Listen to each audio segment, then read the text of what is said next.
భర్త పూజలు ముదుగాలన్నారు నా భర్త పాదాల గడికి పాదాలు నీళ్లు పైదనుకుంటున్నా అని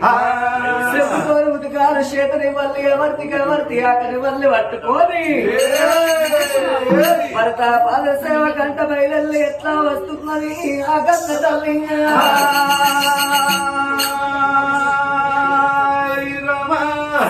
ఉతకాలు చేతులని వల్లి చేతులని